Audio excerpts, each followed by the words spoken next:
All these things are going to happen, and I hang up the phone.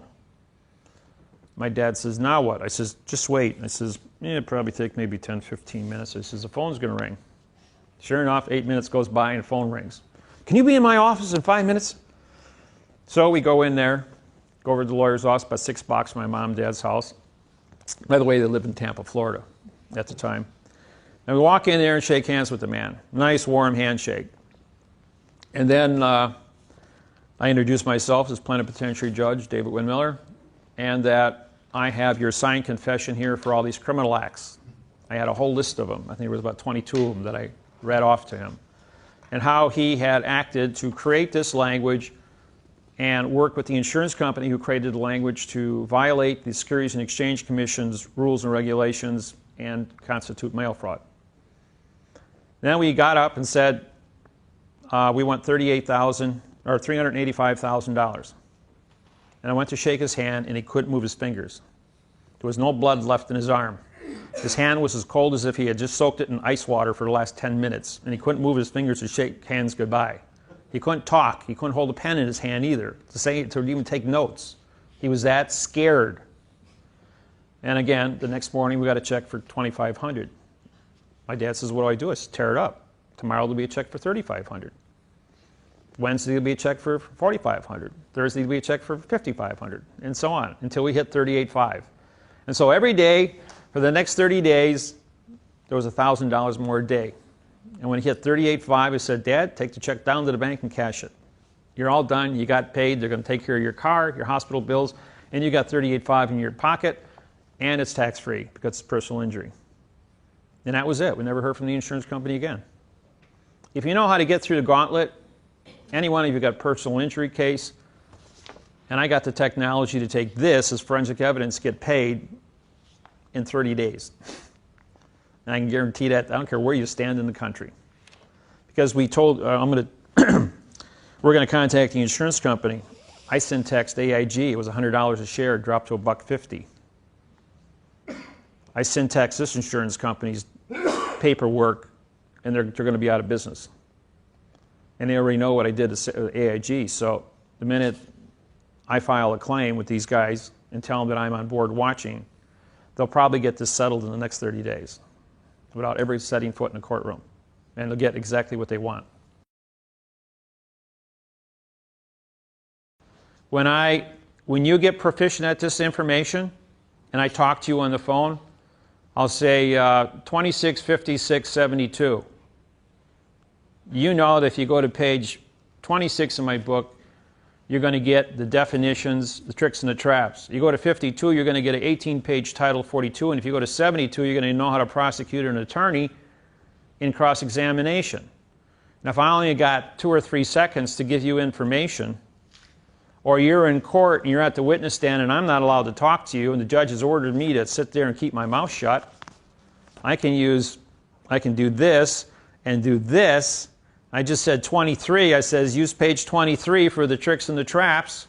You've already got it memorized, and you can go ahead and download on the judge because you just was something you got nervous and forgot about. That's how do you think basketball and baseball players talk in football?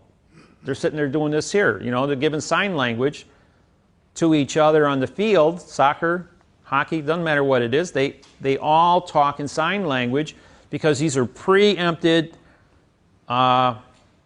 documents, and all you have to do is be told what number to use, and it downloads 10,000 words of information. That's the unique thing about this technology. You can help each other once you read the book and you know where the pages. Pay attention to the pages, because if you work out a code with somebody else and you need a partner in court, he can talk to you through sign language. You know, he just sit there and do this, do this. You know, because when a judge talks to the DA in court, and you won't even see this happening, and Stephen showed you this, a little bit of this yesterday, when we're cross-examining, the judge is doing this here, meaning talking to the DA, saying, you open your mouth, you ain't never going to have another case in here. Or the DA is asking for prison time in a case, and the judge is sitting there doing this here, which means I want 4 years in prison. The DA is sitting there going, no, I want 5 years in prison, or 10 years in prison. And the judge says, no, I'm only going to give him 3. And the other guy, the other prosecuting attorney, he's there and he's going, well, how about just two? You know, so they're having a conversation like this, using their fingers on their face. And they got this all rehearsed in the back room as they're going to negotiate in court. And they'll be talking one thing, but they're actually using fingers to articulate how many months or how many years this person is going to go to jail. So pay attention to the sign languages that are taking place in court, because if you know how it's being done, and I was in the gallery and these guys were all doing the sign language, and I says, excuse me, court reporter, these guys are talking in sign language and you're not getting the whole story here. And she got up and walked out of the courtroom. The case was called because they didn't have a court reporter. And they got caught.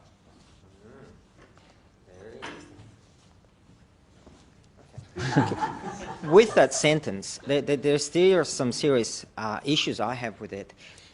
That's not in the first tense, not in the first person.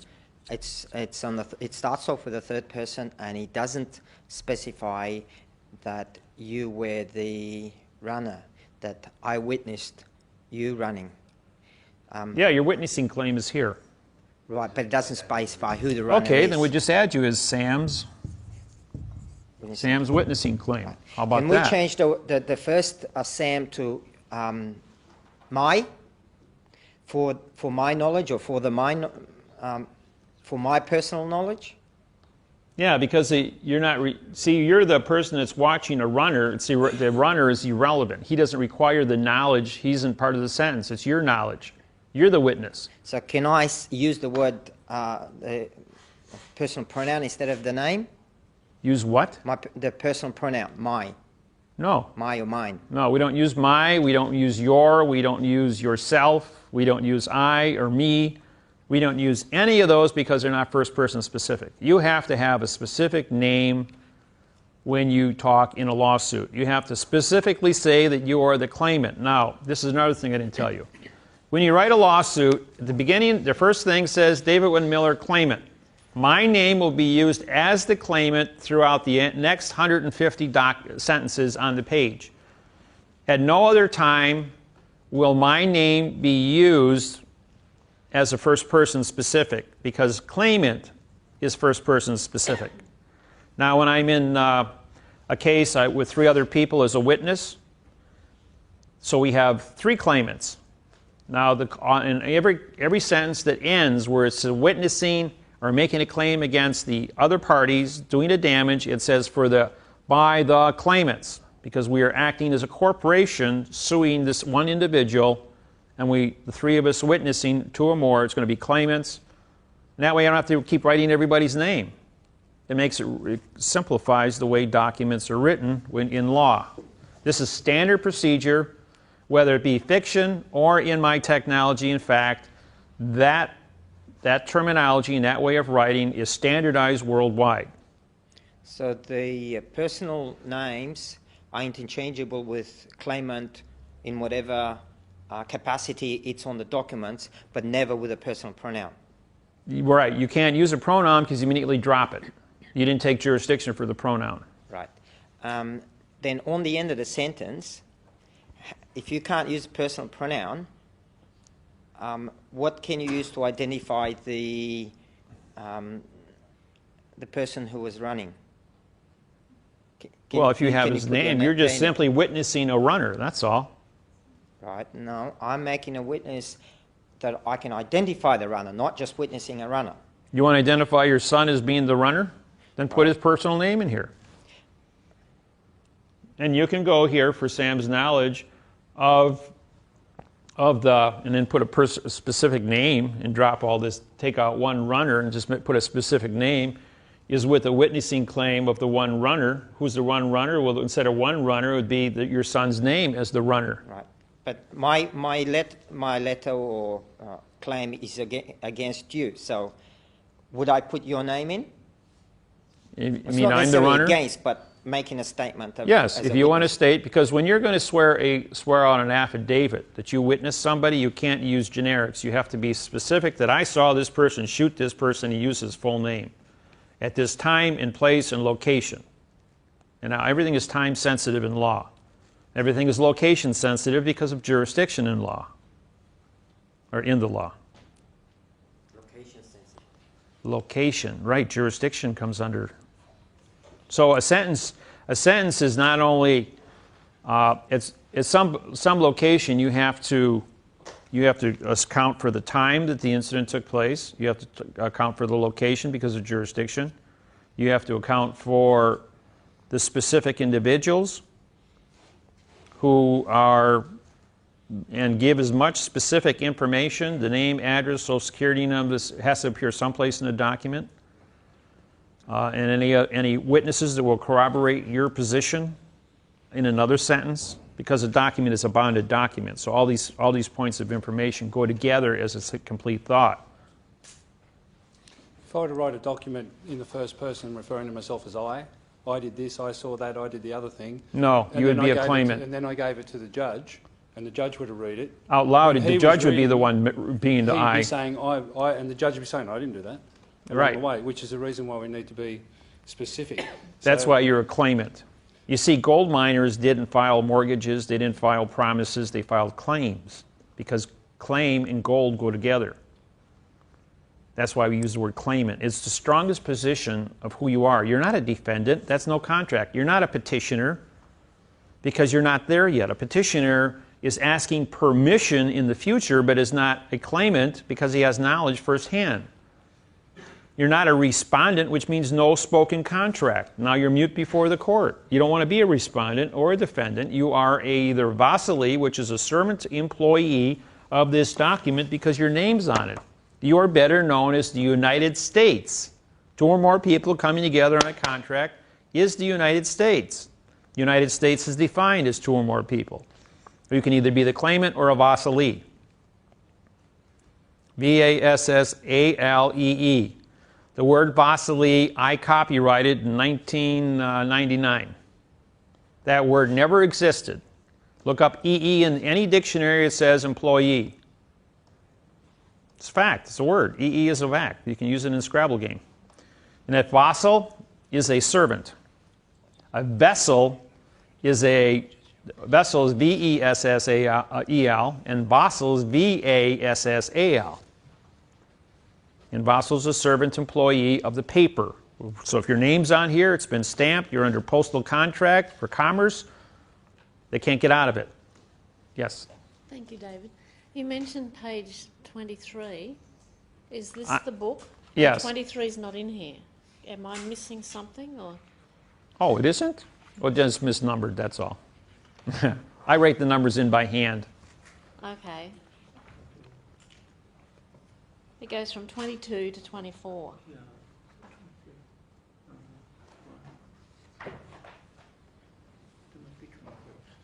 Did you lose one?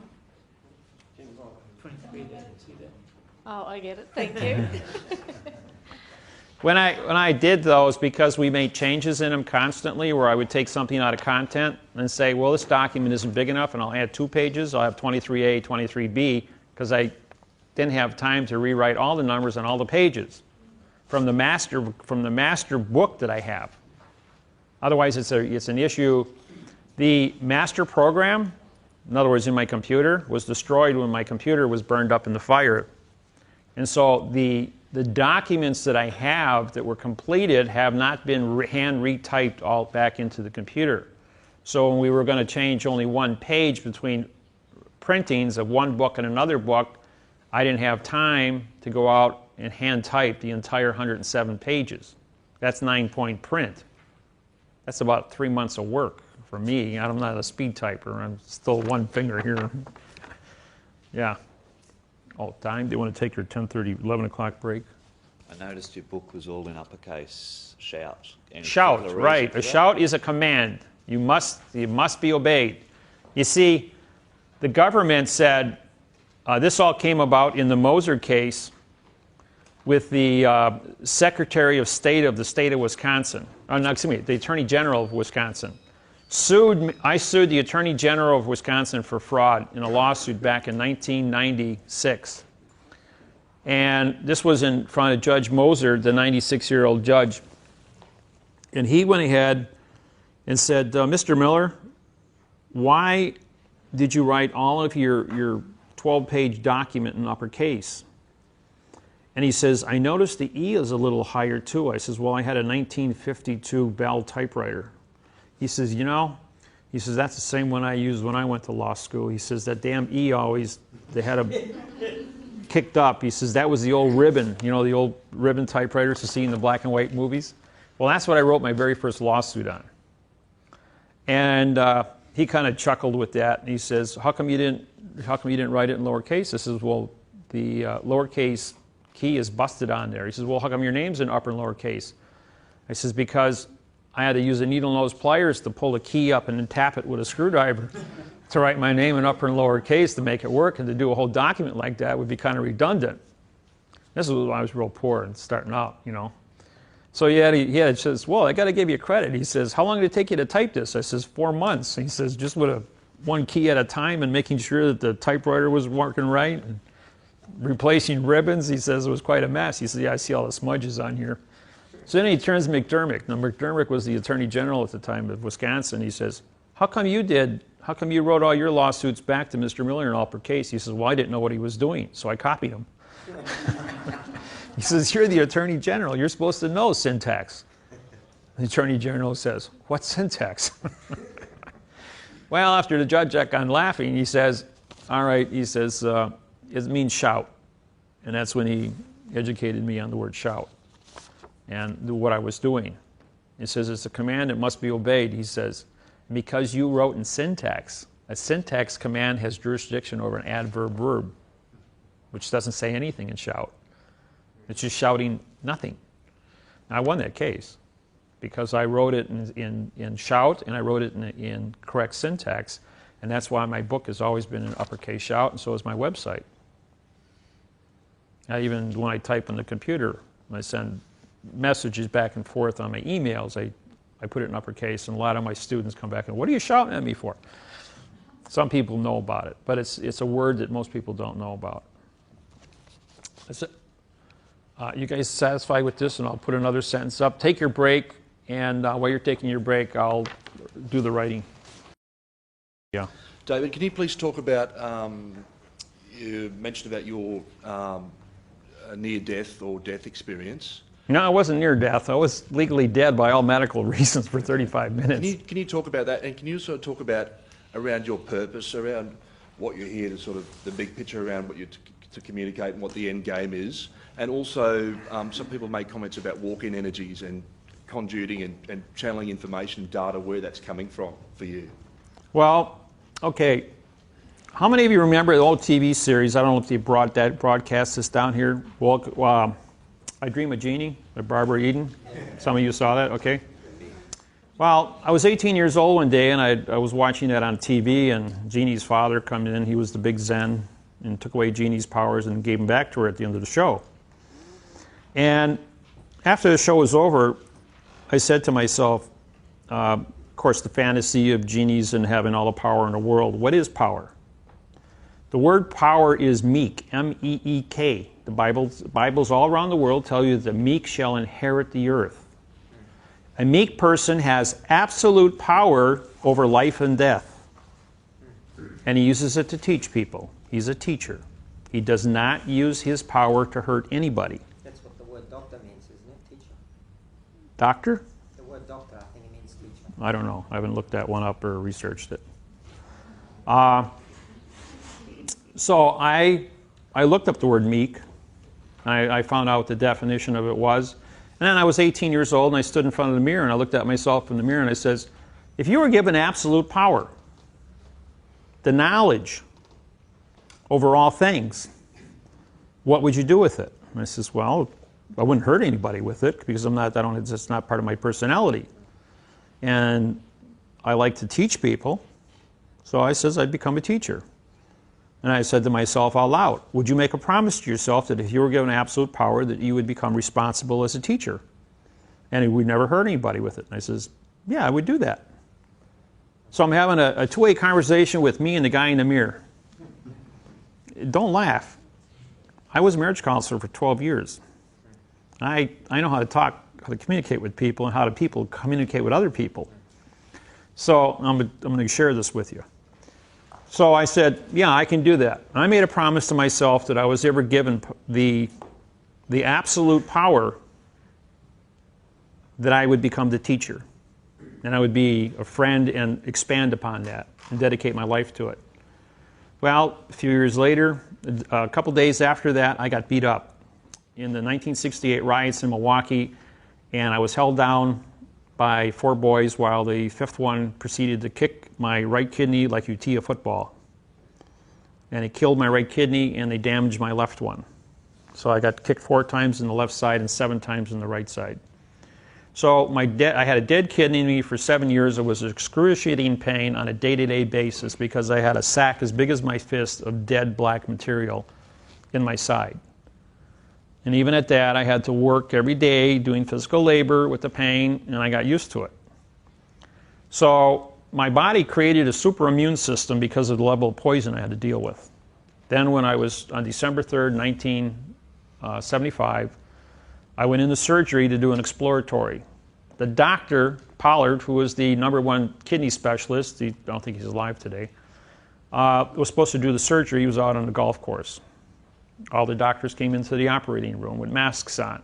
And I had a South Korean doctor who was only there as an apprentice, who had never cut anybody in their life, started to slice into me. Took out 3 ribs, took out my dead kidney, took my adrenal gland off the right side as well. Then he thought he was supposed to take both kidneys out. So because he didn't want to cut the other side open because I was already laid in half from my navel to my spine, he went ahead and he went through my chest cavity, pulling everything apart, and cut my left. He couldn't get at the left kidney completely, so he cut the left kidney in half, and he removed the left kidney top half. There's 5 chambers. He took the 2 out with the adrenal gland. As soon as he removed my adrenal gland, I went into anesthesia shock, and I was flatlined because anesthesia is a poison. I was legally dead, and he knew they screwed up.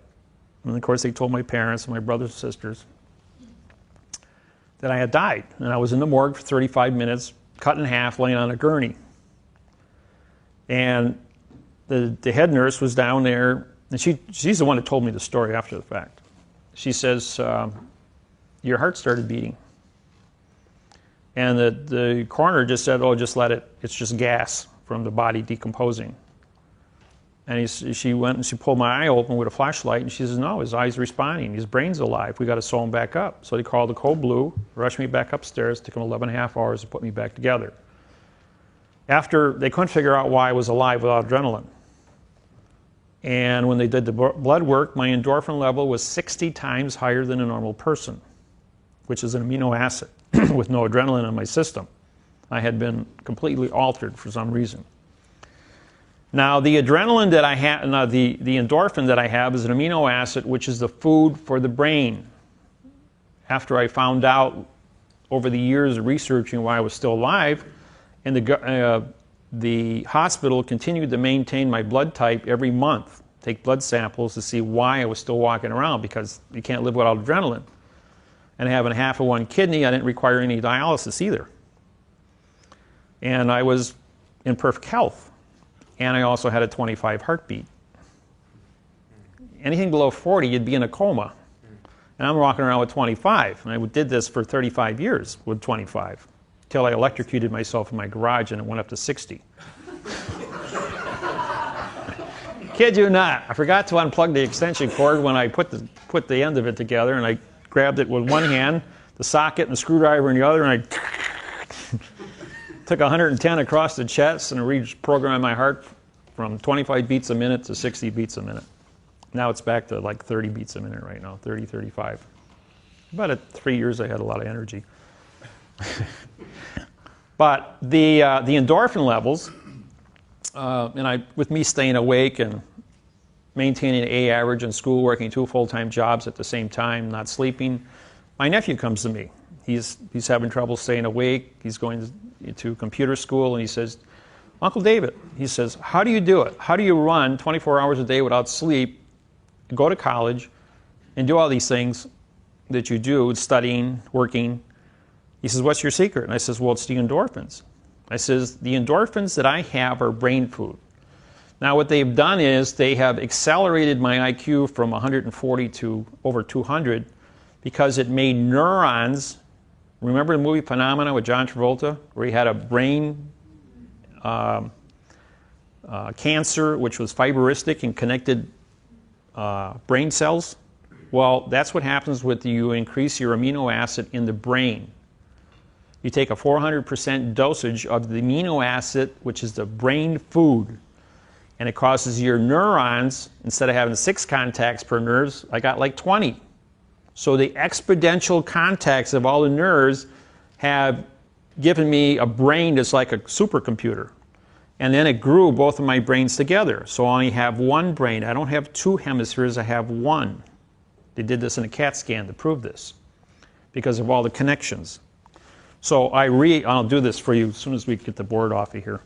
I write with both hands frontwards, backwards, and in both directions at the same time, legibly. I can write left-handed as easy as I write right-handed. Frontwards, though, I don't have to do this like Obama does. So I can, my left side can see my right side, and my right side can see my left side. And while I read left to right in subject matter, I read backwards at 400 words a second in math codes. It's kind of something that only I do. I can't teach it to anybody. It's just something I do. And it allows me to absorb huge amounts of information. People bring me lawsuits. I did one last night for an hour. I had 100, I think it was about 100 pages, 120 pages to read in an hour, and then come up with all the solutions of how to solve the problem with all the laws, rules, and regulations. And to me, it's just a cakewalk to absorb that much information and process it. Same thing it is to break down sentences and show you what the secret codes mean. And what we're going to do here, well, I'm not done with this. The amino acid, everyone in here has amino acids that feed your brain. Now you have, I believe it's 14 or 18 different blood types and groups, and there's 8 amino acids in your body. So your chances are 1 in 64 that you're going to hit the right one. If you can isolate the amino acid based on your blood type to feed your brain, you can go to one of these nutrient stores like GNC. That's what we have up in the United States called GNC. It's a nutrient store. And you can isolate your amino acid for your brain and take a 400% dosage every day. You can increase your IQ every day. Now, when I was in Denver, I had a man who was involved in an automobile accident, and he had part of his brain removed, and he was mentally retarded when he came to the seminar, could barely speak. And he found his amino acid, and he went on a 400% a day dose, and he also used a frequency zapper to accelerate cell regeneration. And he came back to a seminar 12 weeks later. He had a full-time job, and his IQ went up 60 points. He went from mentally retarded to being a normal person, carrying on a normal conversation with anybody, and having a full-time job, and he got his life back. And he stood up and did a testimony for all the people in the audience as to where the people met him the week when I was there the first time, and they came back 3 months later, and the same people came to the seminar. And now they got to see this man who had recovered from being mentally retarded to being a normal person again, because he was taking the amino acids to rebuild his brain. So anybody can do it. You just got to figure out what it is. Now, you would have to go to a doctor, have your blood analyzed, isolate the amino acids that are in your blood, and then find the one that's specifically generated for your brain, and you've got to get a doctor to cooperate with you. And usually anesthesiologists are the ones that specialize in the blood chemistry, because they have to use anesthesia with the blood, and they got to cook this formula up together. So they would be the people to go to. Your country might not allow this. And you know what the most dangerous person in the world is? An educated person. Look at what I'm doing with education and the way I flip planet Earth over, having syntax. So I was given the gift of, if you ask a judge what does syntax mean, he says it is the most powerful thing on planet Earth. He who controls syntax controls the world. Because this technology disqualifies everything that's ever been written, and the most expensive, the highest paying job around is brain surgery, followed by contract writers. if you can write contracts and syntax, like I'm writing constitutions, I can sit down and it took me 3 months to write the United Nations Constitution, Australia's, New Zealand, and Hawaii's constitutions. And what I do is I take the existing constitutions, I remove all the things that are future, all the things that are past, all the things that are negative. Get a book of synonyms, look up every single word, find the now time definition, organize the words in the correct sentence structure, communication syntax, and then put the missing words in to complete the sentence. And it's all done algebraically. Once the algebra is certified frontwards and backwards, and the sentence can't be obstructed, it's then put into the Constitution, and there's 69 sentences in the Constitution. It is a foundation by which you can study from to improve. And I think as a group of 50, you were to read the Constitution as a group and try to add more things to it, you could make it better. But in New Zealand, as well as the Aborigines here in Australia, the question was, well, somebody's got to do something. Somebody's got to do something. The American Indians, somebody's got to do something. That's all I hear is, somebody's got to do something. The Canadian Indians, the Eskimos, every place I go in the world, somebody's got to do something. I'm going, well, okay, I'm going to do it. And I went ahead and I wrote all these constitutions. I wrote these lawsuits. I wrote all these programs. I put everything together. I says, I don't need your permission to do it. You prove it's wrong or make it better than it is. And there's your motivation. What is meek? Meek means I have the power to control the thinking capacity of 6 million people, to take this planet screaming and hollering into the future. I want a world where my kids can grow up, that they don't have to play, what is the answer to 2? Or what is your name? Where word games can't be an issue. That everything is as black and white as a math problem because nobody ever went to war over a math problem. So I broke the code and I wrote the language in a math problem that no one can argue with. It removes anger. Some of you people have been like, I don't know, how many seminars have you been to now, Steve? 12? Besides the ones you do? And even the ones that he does when I'm not there. There's a philosophy of this teaching program because it's a math procedure. Your brain is looking at things mathematically. It's not looking at it from an emotional standpoint. Even me talking about religion yesterday. Who is God? I didn't see anybody in here get upset because I watched your faces and you all smiled. You said, that was how I learned religion from 1,000 different sources. And it was so unique to me that nobody else can tell me who my God is. And it's the same thing with this technology. Whether he teaches it or I teaches it, the audience are at peace with it because it's a math procedure. It doesn't irritate the brain of, this man lied to me or told me something that wasn't true. And after 940 seminars in front of tens of thousands of people, and nobody gets upset, we must be doing something right. And we don't get any negative feedback. And I want to make another statement about the scam site on the internet. All the people that are involved in the scam site were criminals, committed criminal acts, and went to jail for criminal acts. They tried to use truth to get out of criminal acts. Didn't work. So they went ahead and they put their thing up there saying, truth doesn't work to save me from me doing something bad. And this girl called Colleen Darling Lloyd, who claims to be my wife, she worked at an employment agency. She downloaded my credit report, got my social security number, and then had 4 MasterCards issued as my wife because she had all the classified information under identity theft. She did it to 12 other men as well. She then went on a shopping spree for $100,000. She took $4,000 off of my card alone. Yeah, and I prosecuted her and put her in prison, Utah State Prison, for 5 years. And she worked for an attorney when all this was going on. He bought the Las Vegas Times newspaper to slander me. And she used to be an employee at that newspaper. And she followed this program because she got arrested several times and put in jail for wrongdoing. And I had her cases dismissed because I was doing seminars in Las Vegas, roughly 14 different seminars, and she came to follow the program. And because she felt that she was writing all these good articles. She was had a, what's the word I want on here? She looked at me as being her savior because I could always make her lawsuits go away. And she wrote good articles in the newspaper because all the lawsuits I won in court in Las Vegas as well.